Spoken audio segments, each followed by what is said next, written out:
Welcome my cooking channel flavour of Bong. আজকে recipe chicken ললি। Chicken ললি বানাতে আমাদের প্রথমে সিদ্ধ চিকেন লাগবে। আমি এখানে 2 কাপ সিদ্ধ চিকেন নিয়েছি। একটা বলতে ভুলে গেছিলাম, আমি মাংসটা আদা রসুন নুন গোলমরিচ দিয়ে সিদ্ধ করে নিয়েছিলাম। একটা মিডিয়াম সাইজের পেঁয়াজ লাগবে, এটাকে রাফলি চপ করে নিয়েছি।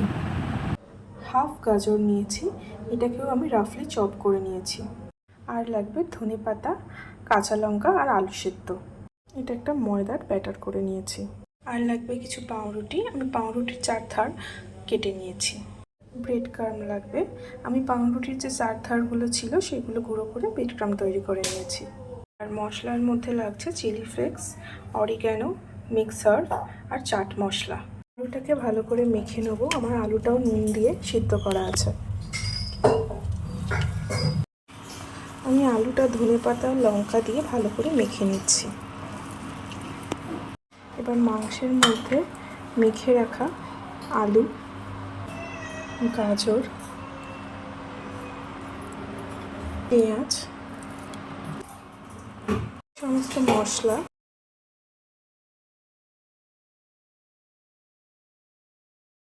ভালো করে মিক্সারটা চিজি বানানোর জন্য আমি এখানে 2টো চিজ কিউব গ্রেট করে দিয়ে দিলাম। আপনারা চাইলে এখানে ফুল ফ্যাট ক্রিমও দিতে পারেন।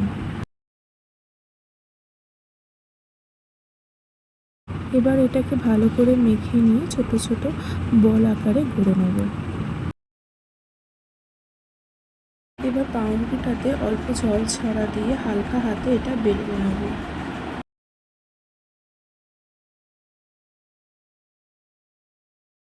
এবার চিকেন বলগুলো বেলে রাখা পাউরুটির মধ্যে দিয়ে রোল করে নেব।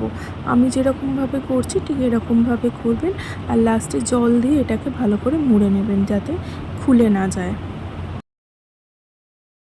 এবার ময়দার যে ব্যাটারটা আছে সে ব্যাটারের মধ্যে ডুবিয়ে ব্রেড ক্রাম্বের মধ্যে কোট করে আইসক্রিম স্টিক লাগিয়ে ডিপ ফ্রাই করে নেব। তাহলে তৈরি হয়ে যাবে চিকেন ললি। ভিডিওটা লাস্ট পর্যন্ত দেখার জন্য অসংখ্য ধন্যবাদ। আর এই রেসিপিটা ভালো লাগলে আমার চ্যানেলটা অবশ্যই লাইক করবেন, সাবস্ক্রাইব করবেন। Thank you.